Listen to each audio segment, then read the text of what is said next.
great to be starting with each of you on this next webinar, and I'm going to go ahead and just put up my screen and share it with you, and let's get into the presentation. Let me know if everyone sees it. Okay, great. Thank you very much. So we're talking about brand expansion, and we're talking about ownability. This is a subject that was so full of information and content that we had to share it over 2 weeks, or 2 sessions. Putting everything in the framework of the Lasso model. This is the last component of the Lasso model. Let's talk a little bit about why the Lasso model is helpful.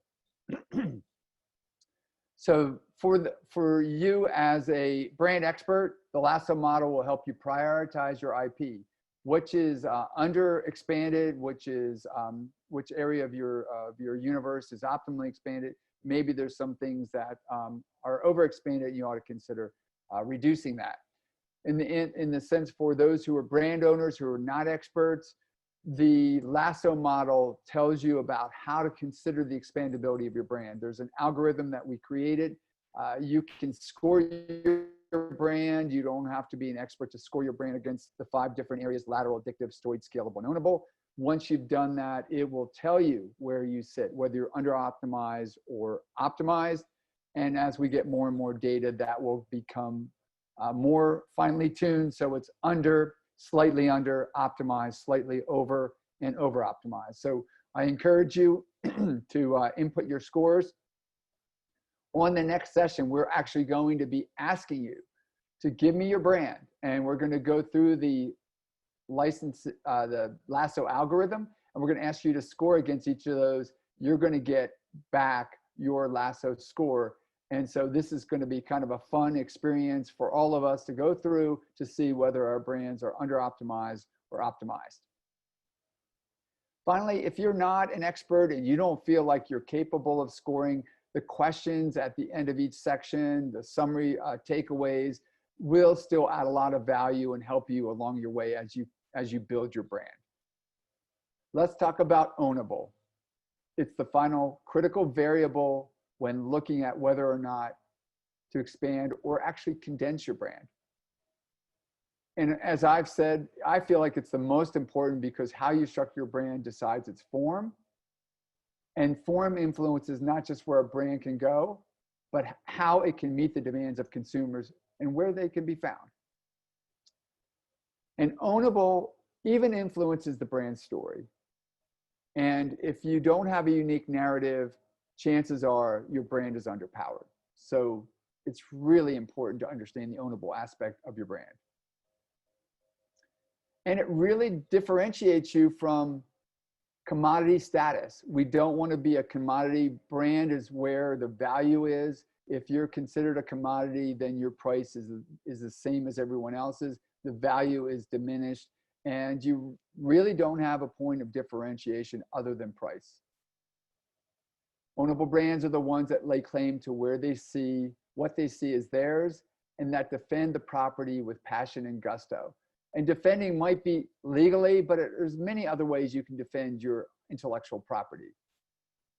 And ownable brands recognize that until an idea is attributed to that brand owner, the chances of making money from it are really greatly diminished. States of ownability: it's what your brand legally owns, but it's way more than that. It's what you own emotionally. And it can be what you have access to territorially. And it's what you get to monetize and how you get to monetize it. This is really important. So let's talk about joint ventures and how they can be helpful to you. Joint ventures, that's the right partners are critical to the success of a joint venture. And why is joint venture an important part of the ownable model? Well, as we think about the emotional relationship we have with our brands, how they think that they own the brand and how we consider them, joint ventures allows us to get connected to our fans, our enthusiasts, our consumers in a much more powerful way than standalone.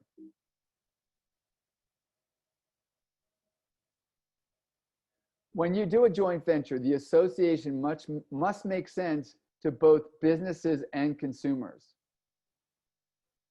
It must bring together partners with equal strength, loyal audiences, and a common ethos. So if you're thinking about a joint venture, make sure these things are considered in it. Otherwise, you're not going to have a balanced partnership or joint venture. Let me just get this screen a little bit out of my way, and that will help me continue. Okay. So think about hot startups and young companies like GoPro. They leverage the names and likenesses of top Olympic or other professional athletes to drive their product sales. Why? Because GoPro by itself is powerful, but when you put GoPro on an Olympic athlete and she's racing down a mountain at 70 miles an hour, there's something very powerful about that.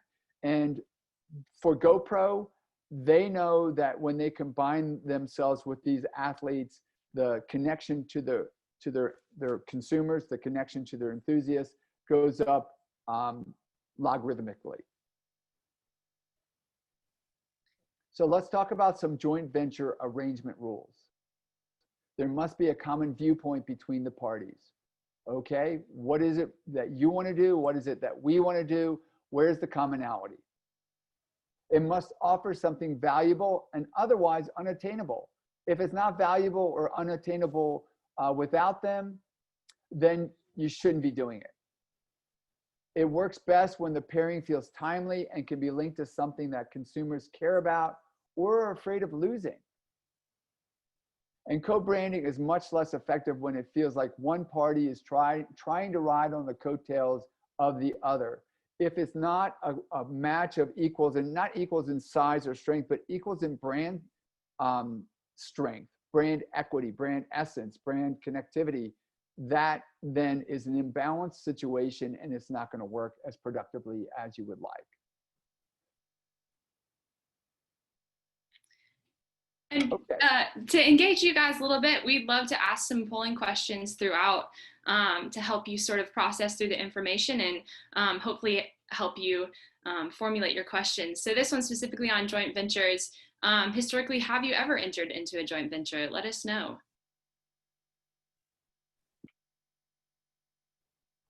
Yes, I wanted to definitely ask this question because I felt it was really important. For those of you who have entered into a joint venture, you're going to know that what I just shared makes sense. And I would love to hear if you feel like there's something I missed. And for those of you who haven't, then this is new to you, but you can see where the benefits can take you. So when we're finished, go ahead and share the polling data with the group, Ella.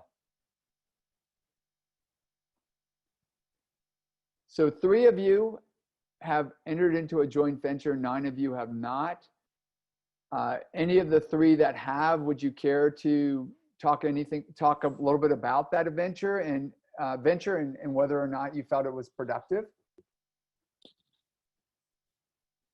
I don't know who you are, so if you don't want to talk about it, that's fine. But I'll give it a second or 2. Yeah, Pete, I will share a little experience. I'm not talking about a formal joint venture with loads of contracts and everything, more collaboration with another coaching organization based on how do you call it, a document of understanding. Sure. And I think we had a very good starting point because we share similar values and similar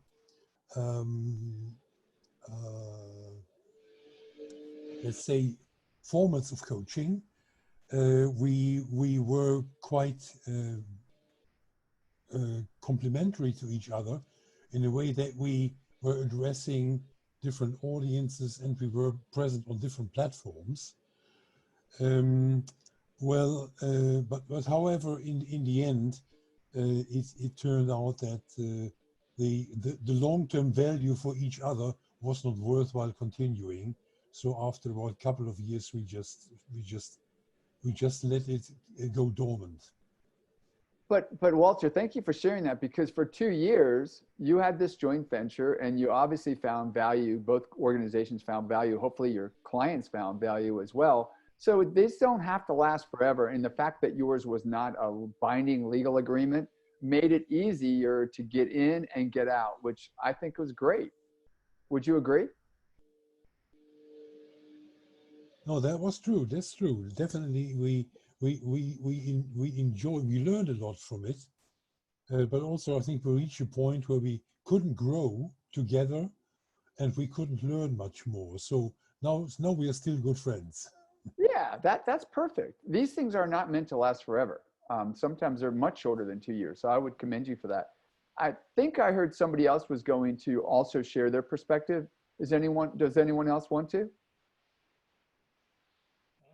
We worked with one of our board members to try to she does a lot of work with Lyme disease, and we actually worked with her to provide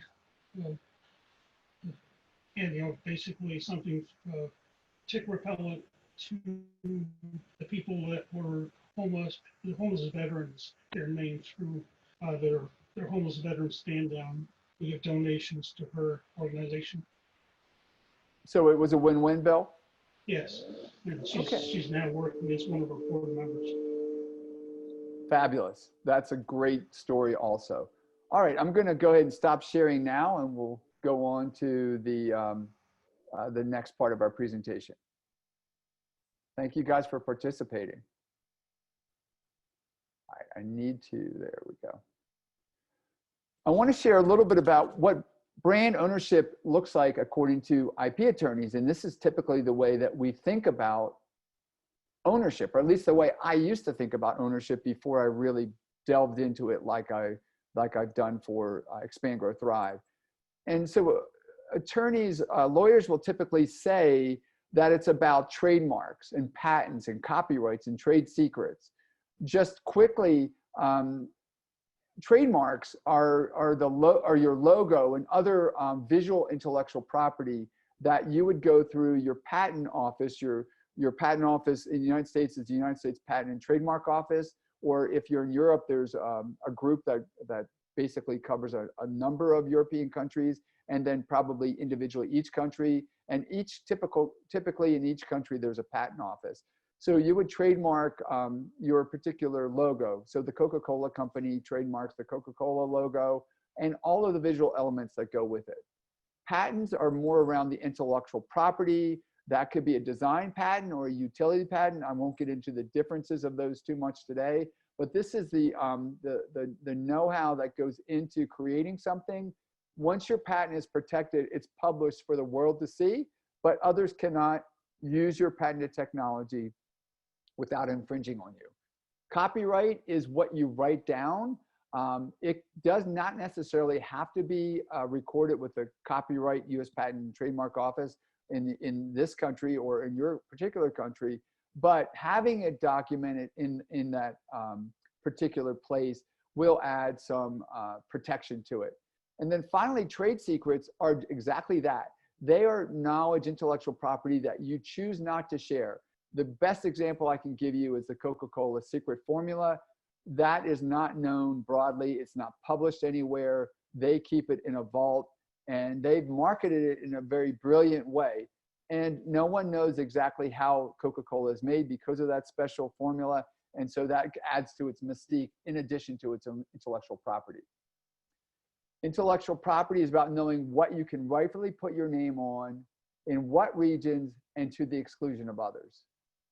It's about having an identified and tangible intellectual property base on what to buy and sell, what to develop, what to trade, what to license, what to deal. Brand ownership, according to attorneys, is about knowing what you have the right to protect and defend, what others already lay claim to and therefore is out of bounds. An example of that, I am working with my brother actually on a cool invention. And the first thing we're trying to figure out is, does anyone else have intellectual property? Have they patented anything similar to what he's done? And we've done an initial search and we don't think that there is. And so now we're starting to look at how do we patent the technology that he's invented. And so we're going through the abstract. But first point is you have to figure out whether or not someone else has a claim. The basis on which you can move forward, being confident that others will or cannot follow, right? So in the case of my brother, we figured out for the most part, there's no one else out there with something similar. So now we'll go through the process of laying claim to a patent for his intellectual property. And therefore we're protected so others can't steal it. I want to talk about Apple because they have a very important intellectual property strategy. According to Alexander Poltorak, who's the author of Essentials of Intellectual Property and a number of other important works on this subject, Apple has successfully implemented a range of strategies to acquire patents in order to maintain its innovative position and expand into new sectors. And they've done this powerfully through looking at what's out there and then going after it. And many times they'll buy a company that doesn't look like it's a natural fit for them from the exterior. But what they've done is looked at the intellectual property that that company owns and how that intellectual property will protect their own existing intellectual property. If any of you have ever worked with intellectual property, you will know that one patent doesn't really protect you that much. What you want to do is add patents all around that patent to protect it and reinforce it and to strengthen it. And on occasion, when you do that, you can also leverage that patented knowledge in order to create better products or more features in products. And so that is what Apple has done religiously since the get-go. And most recently, or a few years back, they bought Beats Electronics for the power of the brand and what they were creating in the marketplace, but mostly because of the intellectual property that they had. So we have another poll question. Go ahead, Ella. Yeah, so we're just wondering, historically, have you or an organization that you were a part of been involved in intellectual property litigation? We're wondering sort of what your involvement in, not your involvement, but what your previous history with that has been. So I've had the privilege of actually being an expert witness on several different cases of litigation where I've come in and I've protected. On one instance, let me think about this.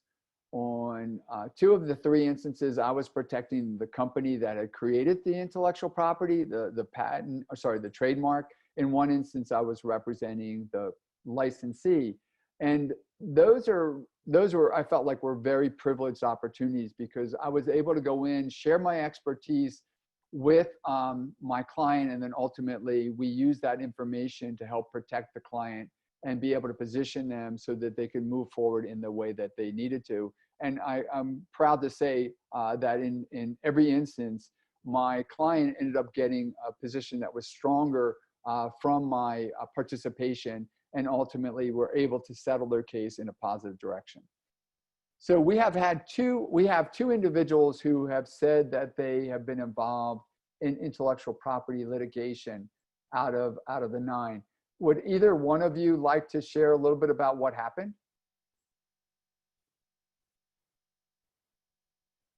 This can be a very sensitive topic, so if you don't want to, I totally understand. So I'll give it a couple more seconds, and if not, we'll keep going.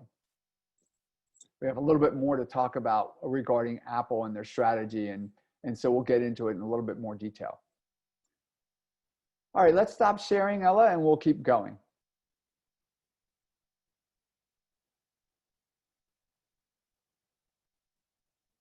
All right, so Apple views intellectual property as a cornerstone of both ownership and expansion.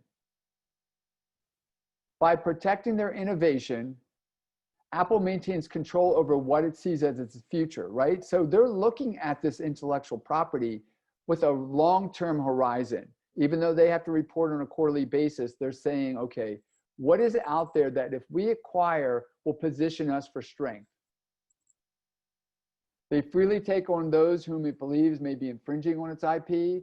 Believe me, if you try to use anything that Apple believes they own, they will come after you with a swiftness and a veracity that you will blow you over. And we're going to get to an example of that very shortly. Apple's reasons for doing so is about more than just ownership disputes. Let's talk about the case of Apple suing Samsung. So a number of years back, Apple sued Samsung because they believed that the designs of their iPad and iPhone were being infringed upon. The similarities between Samsung, what Samsung was putting out and what they were putting out were too close, and they believed that in fact Samsung had stole their intellectual property. So they sued Samsung for this infringement. And what happened was, when that occurred, Samsung said, okay, you're going to sue us, we'll turn around and sue you also. And they used some, I'll say, lame reason for doing that. And the reason I use that word lame is because when the results came back from both juries, both parties won their particular lawsuit. Here's the difference. Samsung won $0 in damages. Apple, on the other hand, won more than $1 billion worth of damages. So it was clear in both of these instances that both parties were at fault. But truth be told, Apple's claim against Samsung was very powerful, and they proved in the marketplace, not only could they stop Samsung, they could get damages from Samsung for their infringement. In the case of Samsung against Apple, it was like, oh yeah, they might have done something, but it's so trivial that they're not going to assign anything to the value of the damages. What happened here was, by doing this, it served as a marketing tool for Apple to declare their rights and a weapon to ward off those who would come too close. You may or may not have seen, but in the last couple of days, Apple's value, market value, just topped $2 trillion, which is insane to think about how much that company is worth. So Steve Jobs died a number of years ago. He would be so excited about what Apple has done to continue on his legacy and to create the world's most valuable company.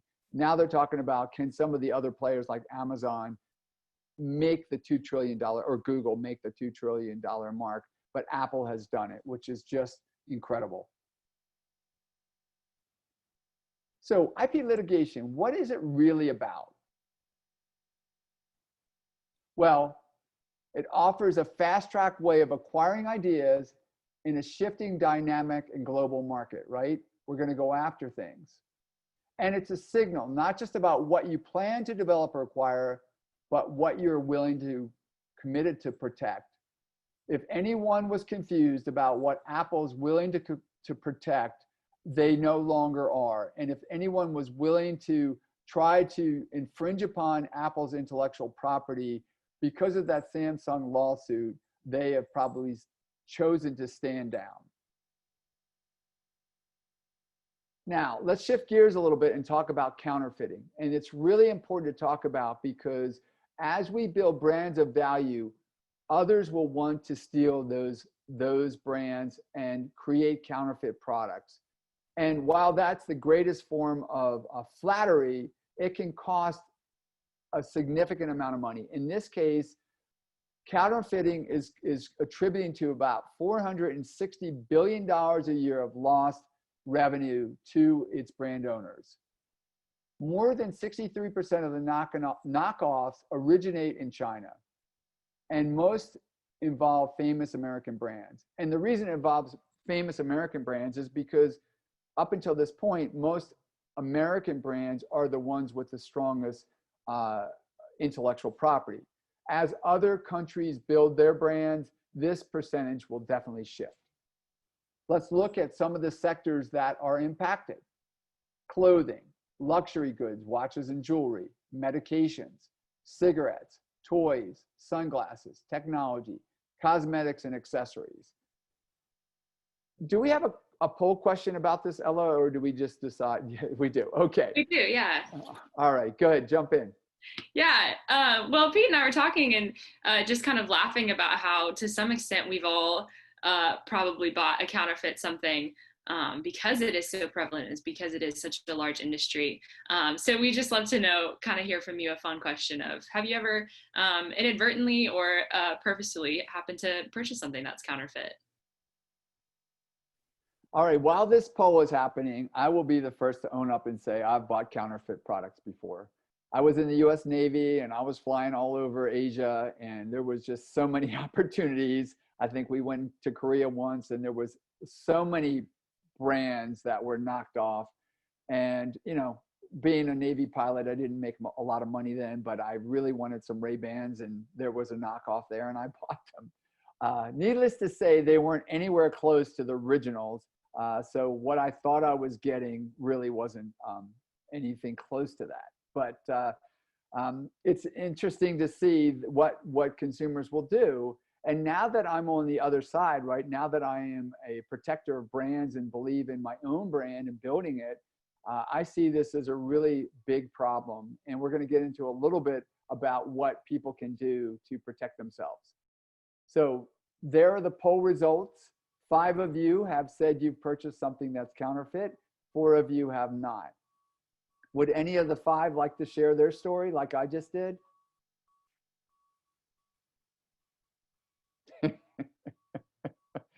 Oh, you're in a safe place, but that's okay. You don't have to talk about it. It's the same. Yeah. Sorry, go ahead. No, I just wanted to say it's very similar to you, Pete. There were some sunglasses and there was somebody else mentioning about Nike shirts, of course, and I think also there were some watches at one point in time. So my wife bought me, what was it? It wasn't a Rolex. It was what is the brand that is got the wings, the pilot wings on it? Breitling. Breitling. She bought me a Breitling. Yeah, that's what I bought too. Yeah, I wore it for about 2 months, and then I thought this is really silly and stopped. Yeah, I think the glass cover broke or even disappeared, frankly, from mine. So yeah, it lasts for a couple of weeks.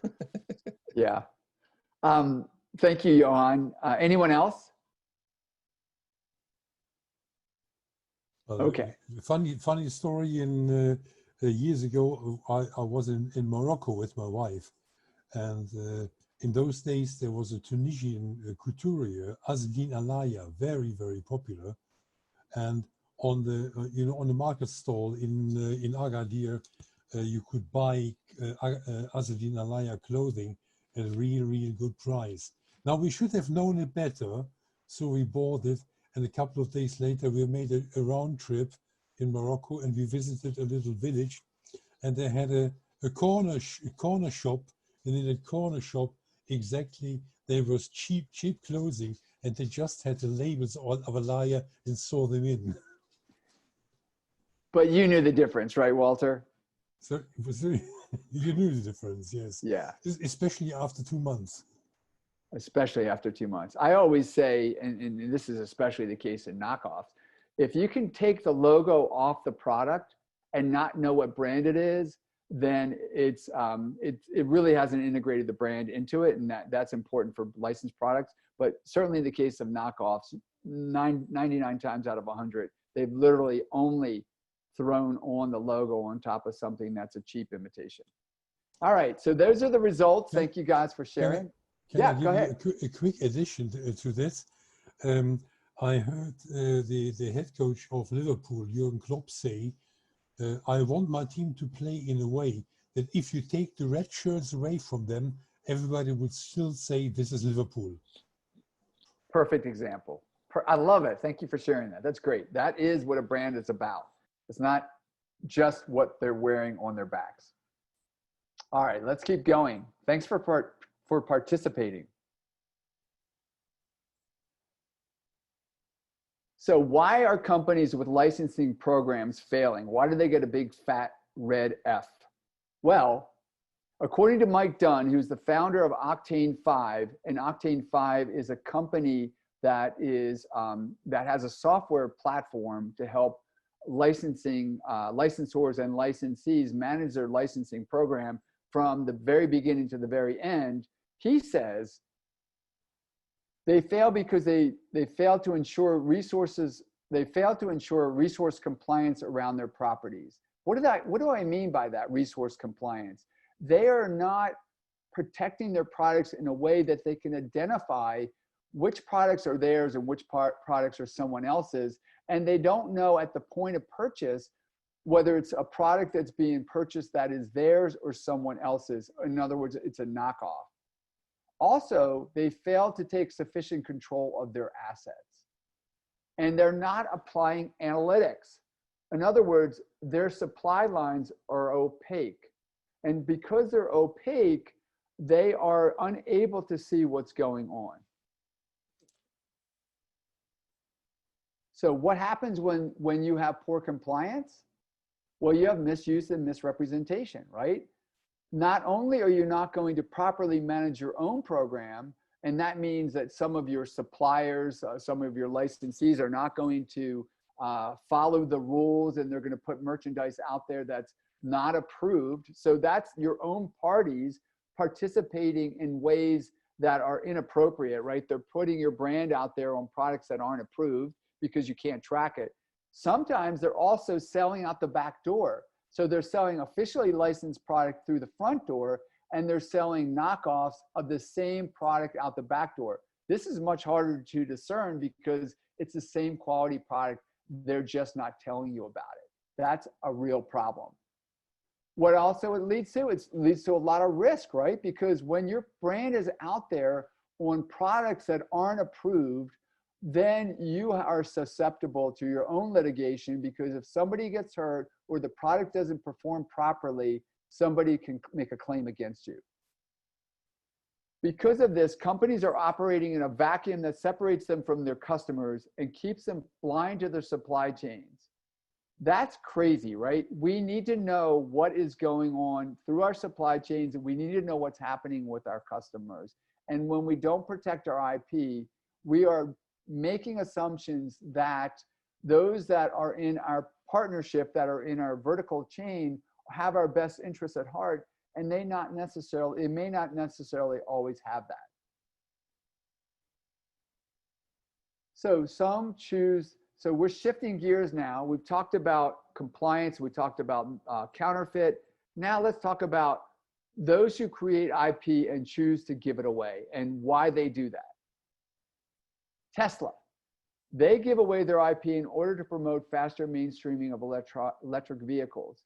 Tesla realizes that if we're ever going to shift from combustion engine driven vehicles to electrically driven vehicles, they have to gain critical mass. So part of what they do as they're building their own products is they're sharing some of their IP so that more and more parties will participate and build that critical mass, so we'll get to the tipping point.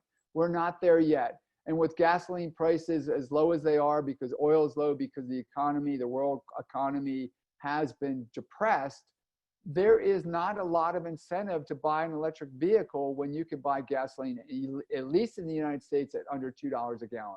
I know in Europe it's much more expensive, but I imagine it's gone down even there. Google makes their Android system available to everyone.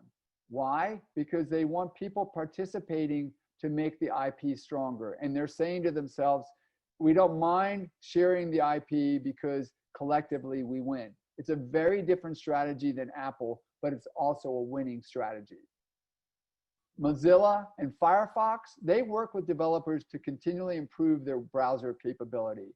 So similar to Google, they're saying, hey, developers, come on in here, make this platform more robust, because if it's more robust, then we will have a better product and we will be able to maintain our position of strength. And then finally, universities like Stanford, UC Berkeley, MIT, and Harvard, they actually offer free online courses. I actually have a client that is a county in New Jersey, and they've actually partnered with a university to provide free online courses also.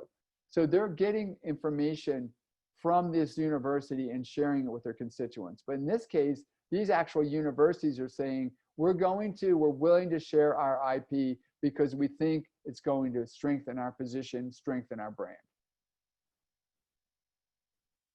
So in summary, ownability is defined by what IP you claim, what IP you choose to put at risk, and that means jeopardizing its competitiveness and serving to make it more accessible. All of this is important. There's no one perfect strategy. You've seen a lot of varieties of strategies. The important thing is to know which way you're going with your IP and to protect it where you're going so that others don't infringe upon it. Because as we know, our brand is important to us and it's very important to protect it in as many ways as possible. And because everything communicates, if your IP is being infringed upon and you don't know about it, you're communicating something in the blind. I want to share a case study about how Coca-Cola maximizes its IP. So Coca-Cola has this amazing archives where they have over 100 years of intellectual property, all those old advertisements, all those old collectibles. And what they did was they took pictures of all of this, of these assets, and they created a digital database. On top of that, they had many, many, many physical assets as well. These are, you know, trays and glasses and you name it, bottle openers. And so they created the world of Coca-Cola where they could showcase both the physical and the digital assets. This gave the brand an opportunity to bring in millions of people each year from around the world to build a relationship and enhance their relationship with the brand. And so they created this amazing destination called the World of Coca-Cola. It's based in Atlanta, Georgia. And they have the opportunity here to really connect and solidify their relationship with their consumers. On top of that, because they have all of these digital assets, they share those digital assets with their licensees. And then those licensees take those digital assets, apply it to their products, and create new products, which then consumers are able to purchase and then further solidify their strength and their positioning with their brand. One of the cool stories of this, and the results have been because of this, they created a licensing department and a merchandising department that was greater than more than $40 million of their own specific merchandise, and then their licensing program, which they argue is greater than $1 billion of sold revenues per year. So I wanted to share this little specific point because I think it really puts an exclamation point on the success of what Coca-Cola has done with their intellectual property. At the World of Coca-Cola, they sell a jewel-encrusted Coca-Cola can that sells for $5,000. During the Atlanta Games, the Prince of Qatar bought 7 of them. Why? Because he had 7 wives and he couldn't leave one of them out. That's a crazy story, right? And not many people can buy one of these jewel-encrusted Coca-Cola cans, but they can buy a $45 t-shirt, and it's their way of memorializing the experience they had. And Coca-Cola has done it exceptionally well. So let's talk about some of the pros and cons of brand expansion. Companies that have a smaller range of products will choose to keep their assets close, right? Because they don't have that much, they want to keep it close to the vest. But brands that prefer to take a more open approach are more likely to bring in partnerships to help them realize their ambitions. And so this is each of us, right? We have to decide what is our perspective on expansion. Do we want to stay close to the vest and do what we do and do it exceptionally well? GoPro is an example of that with their product. Although they do lots of partnerships successfully, they've only really created the one product, which is this mobile video camera. But there are other brands that have said, we want to be more open. And because of that, they've enhanced their ability to expand their brand. Let's talk a little bit about nonprofit organizations. This came up right before this topic of this came up with Bill Higgins and I were talking right before the start of the presentation today. Nonprofits have very powerful brands, just like these big for-profit companies do. Here's a couple of examples of what nonprofits have been able to do. Sesame Workshop, which is by far and away the largest of the licensing programs. This is all of the, of the different characters, like Big Bird, for example, as part of Sesame Workshop. They sell more than $1.3 billion of licensed products each year. I remember in my book, I talk about a case study where Sesame Workshop was present in the country of Spain, and they partnered up with an optical organization, a company that sold glasses and they had a optometrist in there, and they were able to use one of the characters in that particular advertisement and partnership, which really enhanced the success of the optometrist and their eyewear location. The Girl Scouts of America, they sell more than $250 million of licensed product each year. The Boy Scouts of America, they have more than 50 million living alumni. And the Smithsonian Institute, which is the largest, I guess, museum complex in the world, actually is comprised of 19 different museums, a national zoo, and 9 research facilities. So you can see, even if you're not a for-profit organization, you operate a nonprofit, you can still build a powerful brand that can be expanded and extended through licensing and other ways.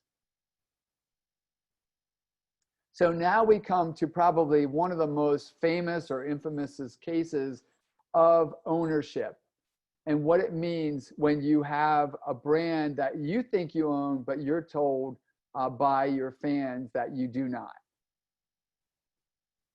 And what are the takeaways on this? So let me talk about the situation first, and then we can talk about the takeaways. In the early 1980s, Coca-Cola and PepsiCo were in a big fight for market share. Pepsi had come out with a campaign that said, in a blind taste test, that they beat Coca-Cola on overall taste. In other words, consumers felt like Pepsi tasted better than Coca-Cola. And that was causing market share for Pepsi to go up and for Coca-Cola to go down. And so what did they do to try to stop this hemorrhaging? They came up with a product called New Coke. This was in 1985. And New Coke, remarkably, was much sweeter than their original Coca-Cola. And the taste test that they conducted in their research told them that New Coke tasted better than Pepsi. So they launched this New Coke in early part of 1985. And what happened? Well, many of you lived during that time, and others of you who weren't living during that time have studied about this case study.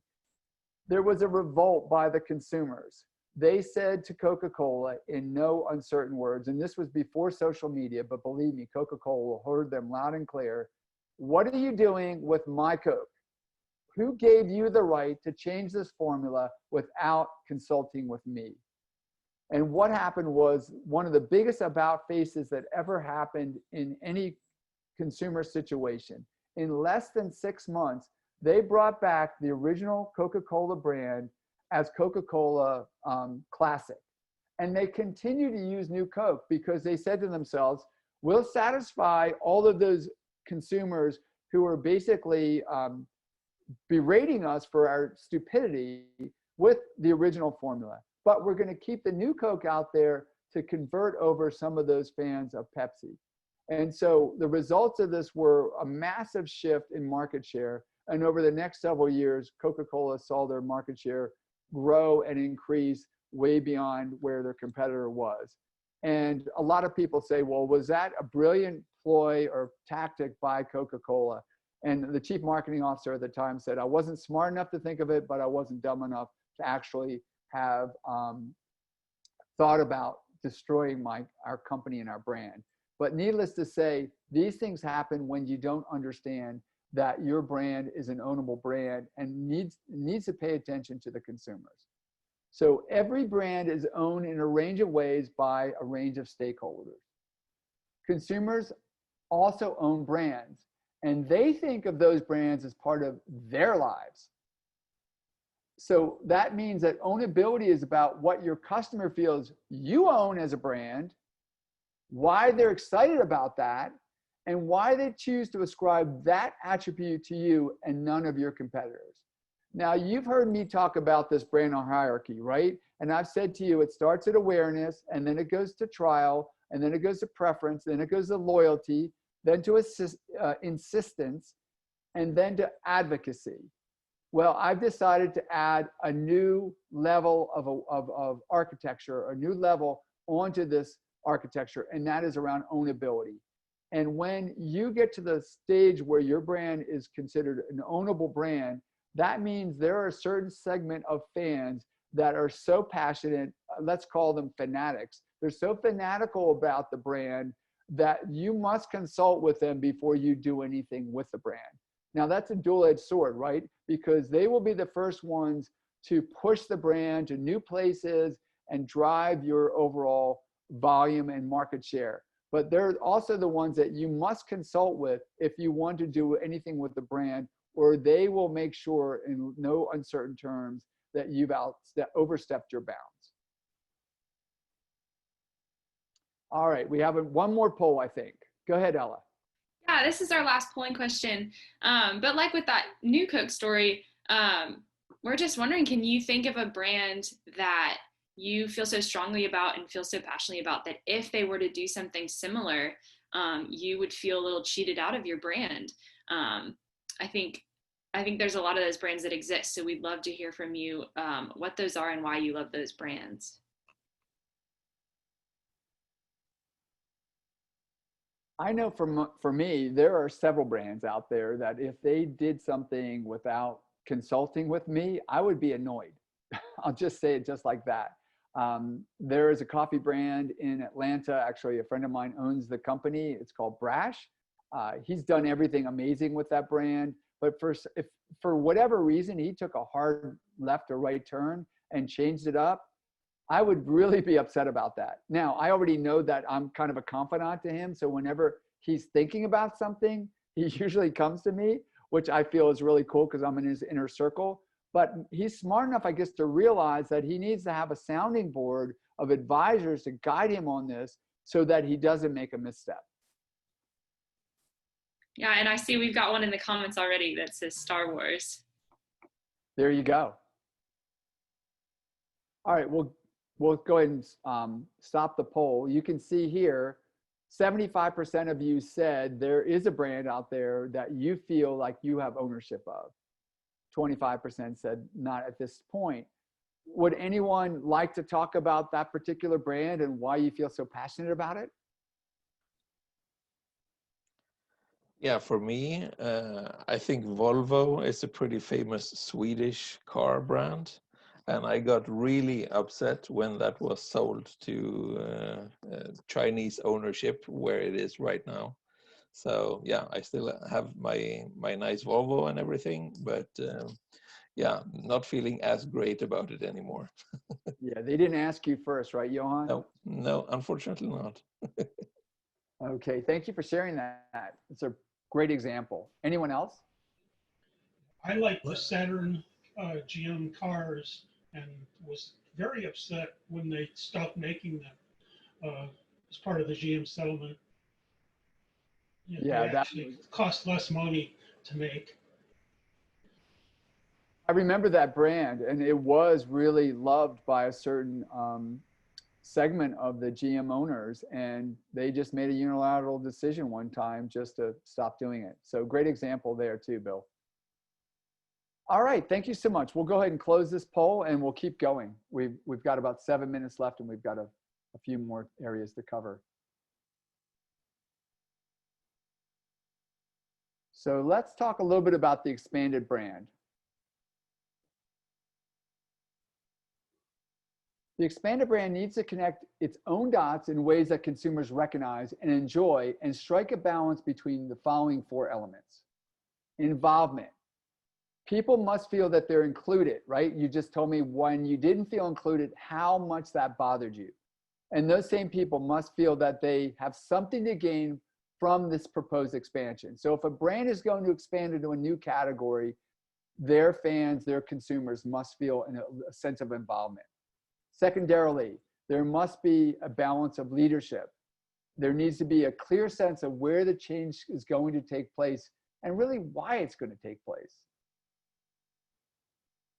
There needs to be a balance of coherence. The expansion needs to feel like the continuation of a journey, not just a change in the balance sheet and a press release, right? And we've felt that before from brands, right?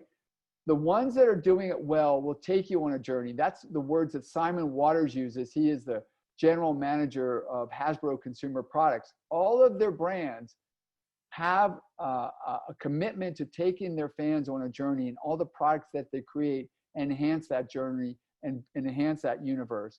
But when you don't do that, you are going to create this incoherence, and it's going to be seen as something that's wrong. Finally, there needs to be this area of enhancement. The brand expansion brings about something that would not have happened without reworking the ownership structure. So if you're not providing, and we can just go back for a quick second. Let me get my screen. Involvement, leadership, coherence, and enhancement, then the expansion is probably not going to be as successful as it should be. Ownable quality is measured in 3 ways: what companies get, what they own, and what they acquire. What they get, what they own, and what they acquire. Now, I'm going to jump back to an example that I gave you, I think in the 2nd or 3rd week, when I talked about the Coca-Cola Nagano Olympic pin program. In that example, the Japanese that were clamoring for pins were able to do the following. They accessed memorabilia not everyone else could get. They crystallized and symbolized their memory of the occasion. They connected with other pin owners as unofficial members of an exclusive unnamed cult. Accessing memorabilia that was exclusive, crystallizing and symbolizing a memory that was important to them, and being connected to a community that was exclusive. And at the end of all that, what happened? Coca-Cola became the hero because they allowed that to occur. And when that happened, these fans felt an extra sense of love for the brand than they ever had had before. And that love will continue because of the memorabilia that they were able to purchase and to memorialize their experience. So we talked about a variety of different things that as it relates to ownership. And what I shared with you is that different brands are using different ownership and brand structures.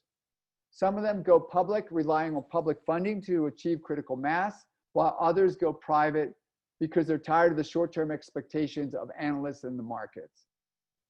Some choose to grow indigenously using what they already own, while others join forces with other companies to expand their perceived ownership in the marketplace. All of these are smart decisions based on your own sets of needs and those the demands of your consumers for your brand.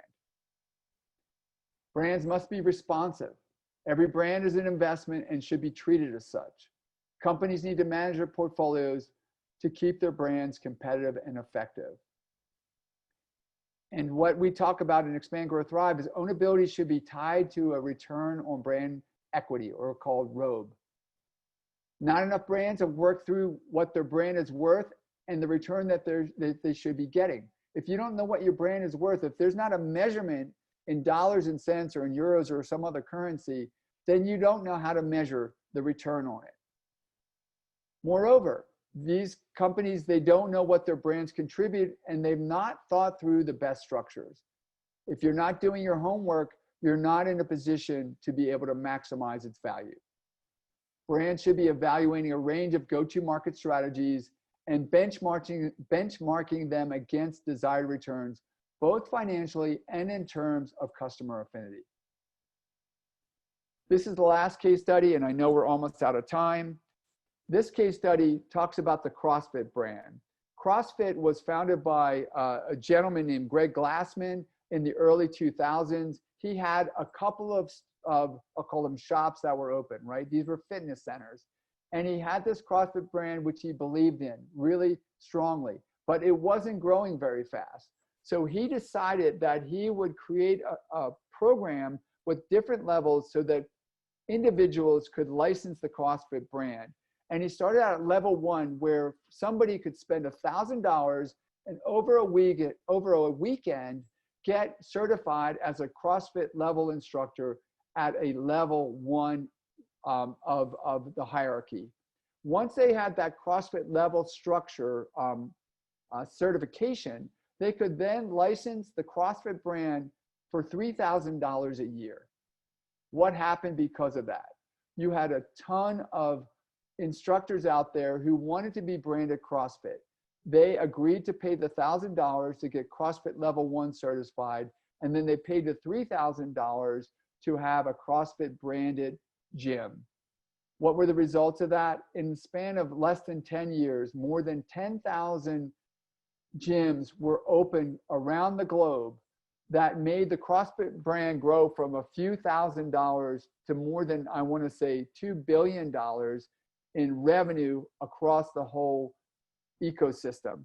And for the owner, he was pulling in more than $300 million in royalty revenue. So you can imagine those CrossFit certified instructors, they feel today that they have a significant ownership in the CrossFit brand. And Glassman absolutely understands that without those licensees, he does not have a brand. And so there's this great balance between the person who invented the CrossFit brand and what it means to be CrossFit trained and his army of gym instructors that are taking this to the planet. So finishing up with questions to judge whether you have a highly ownable brand or not. What structure do you need to deliver your idea to its full potential?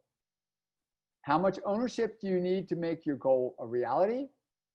What do you need to own to succeed? What do you expect to own in the next 5 years? What do you expect to lose or share? And what do you expect to be copied or to become industry standard? Will your ownership model change over the next 5 years? And how will that affect what's ownable and what's not, and what could be ownable? Where are the revenue streams going? For what will you be remunerated? And for what else will customers be willing to pay going forward? How important is your intellectual property to you? How have you valued that intellectual property? What weaknesses exist in your IP? And how can and when will competitors copy you? Finally, which is more important in your sector, speed to market or ownership of market? All right, this is the ownable expandability score chart. Obviously, I cannot answer all those questions today, but those are questions that you should be considering, and I would love to engage in a conversation with you about the question and the answer. Let me go through the ownability expandability score chart. Level 1, we act only within what we know and for what we've known, what we're known. We're fiercely protective of our IP. We have full ownership of everything we do. Level 2, we continue to add new products and IP to our brand through merger and acquisition. Level 3, we are open to a limited number of partnerships, joint ventures, and other arrangements that extend our perceived ownership in the marketplace. Level 4, we share ownership with other major brands in the marketplace through co-branded projects. We use these projects to redefine how our customers perceive us. And level 5, we cultivate an open model where individuals and groups can work with our properties to take them to new and exciting places. Only minimal guidelines are in place. All right, we finished this section. We're at the measure your expansion optimality. The Lasso model we'll be going through next week. We have a new number for you to type in if you want to join our newsletter. It's 202-410-4202. If you can, share us on social media with hashtag Expand Grow Thrive. You can learn more about us at petecantalicchio.com. And finally, I want to tell you about 2 things that we're working on. Brand Alive Brand Expansion Webinar Series 11 will be on Thursday, September 3rd at 11 a.m. Eastern Daylight Savings Time.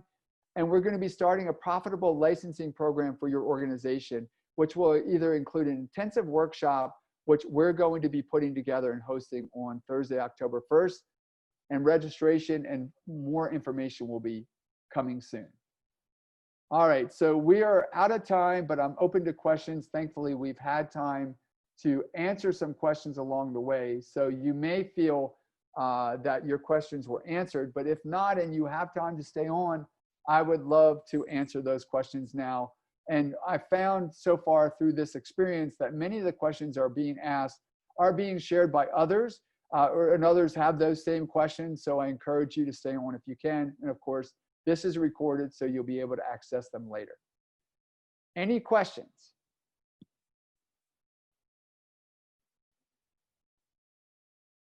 Anything in the chat box? Yes, Johan. Yeah.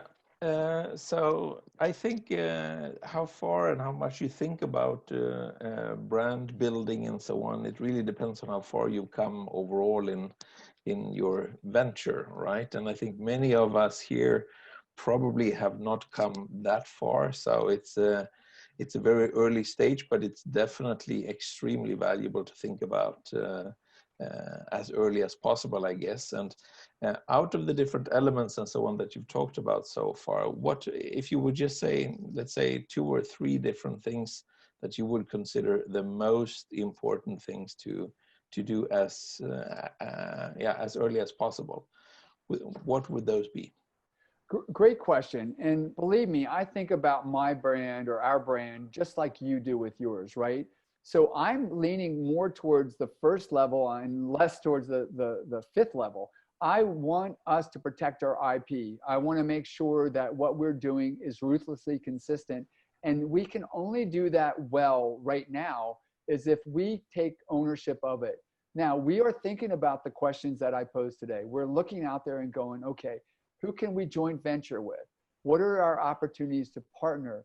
How do we protect our IP? So are we registering our trademarks and our copyrights? And so those things I think are critically important to be asking yourself the questions that were posed today and to be thoughtful about the answers. You don't have to have the answers today, but you should at least know the questions that are being posed.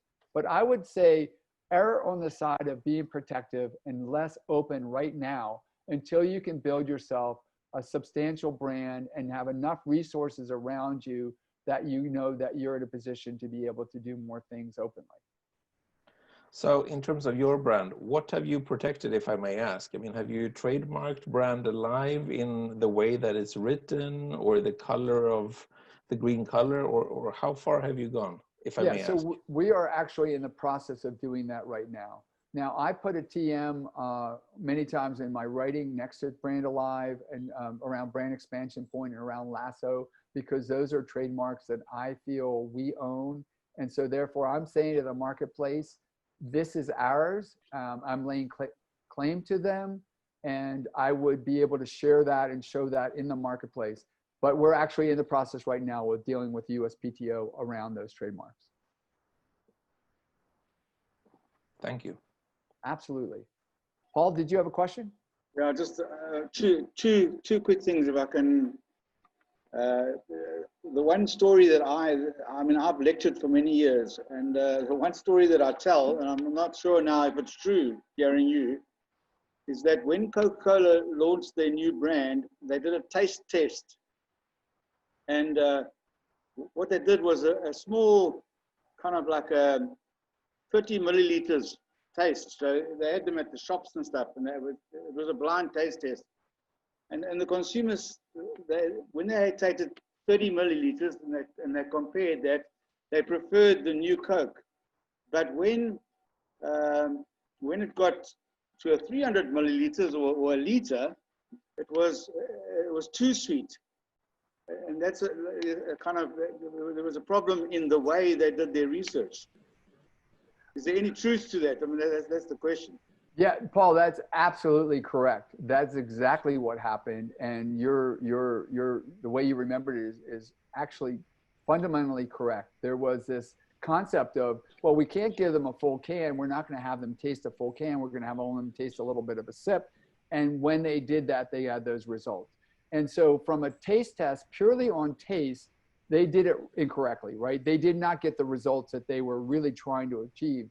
But I would argue that it was way bigger than that. It wasn't just about taste. For many people, this brand was around, we'll see, we'll let you go, Hella. Have a great rest of your day. For many of those people, they had much more of a vested interest in the brand from all the other aspects of it, childhood memories, or just the sense of what the brand meant to them. And so for many folks, it was a badge, right? So like if you carry around an iPhone, that says one thing versus an Android. And if you carry around a Coca-Cola can with the original formula, that says something versus New Coke. And so there was much more to it than just the taste test.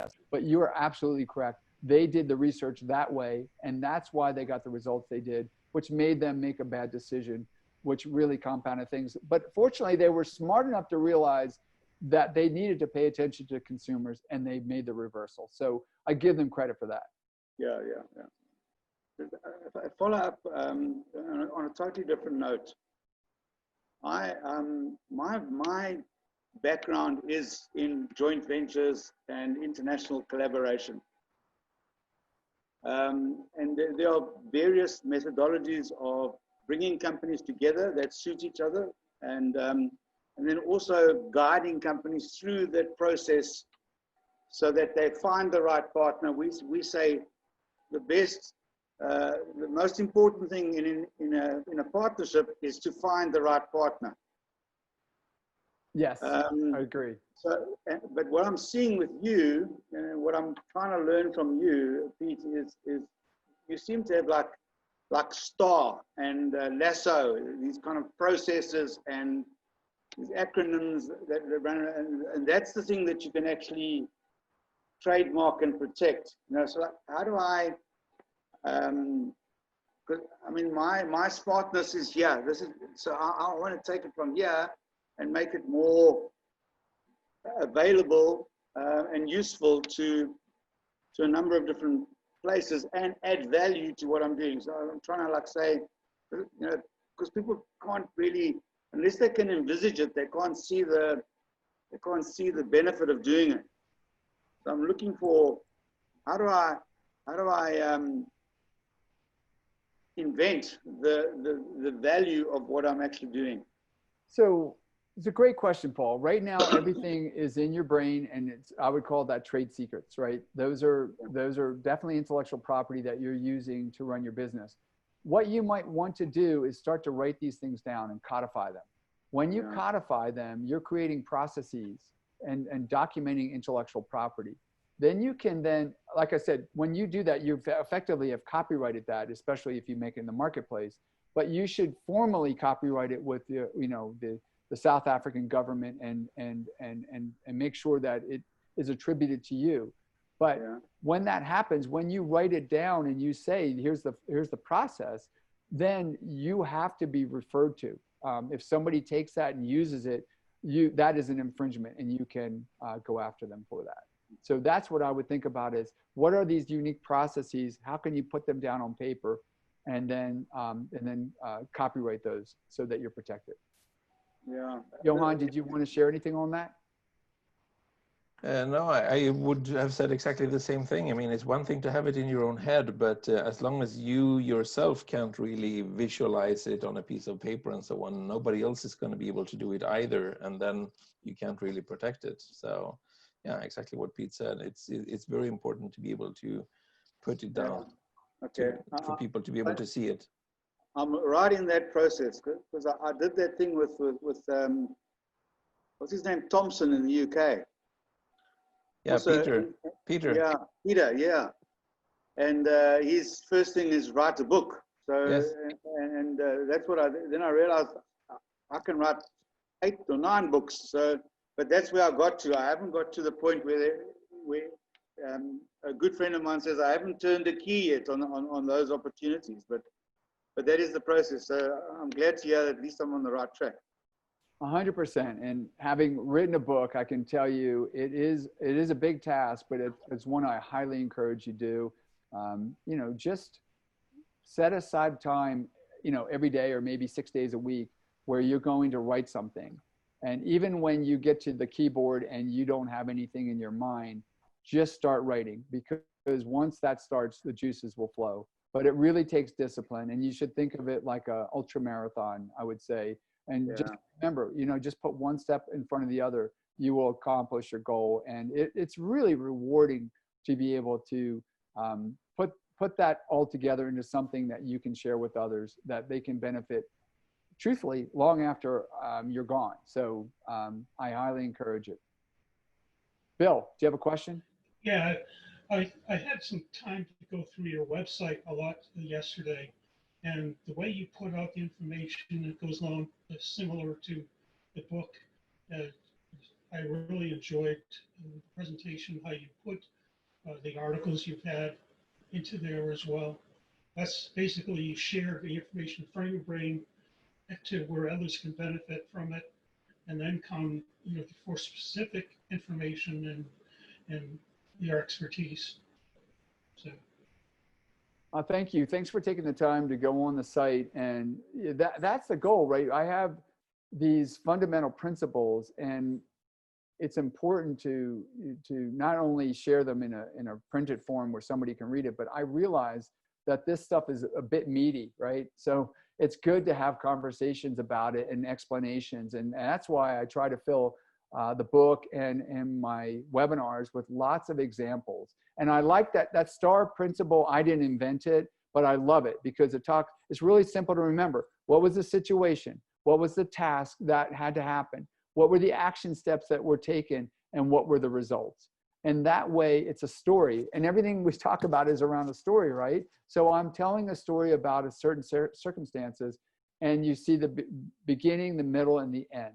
And sometimes when there is kind of like the story behind the story, I like to share that also. In the case of Apple today, knowing that they've reached a $2 trillion value, that is the notable story after the story of what their IP and all the other things that they've done since their founding have created. It's a remarkable circumstance, and it's just mind-blowing to think about.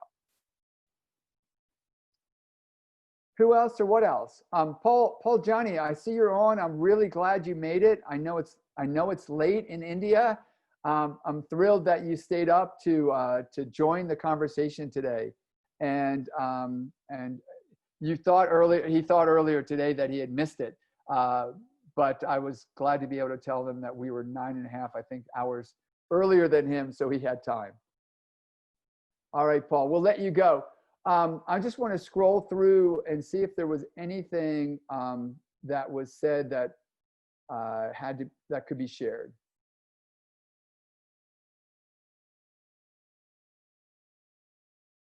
I think we're good. Again, I love that you guys took the time out today to share your thoughts with me and to participate in this webinar series. I hope you found it of value, and I'm excited about actually going through the Lasso model next time.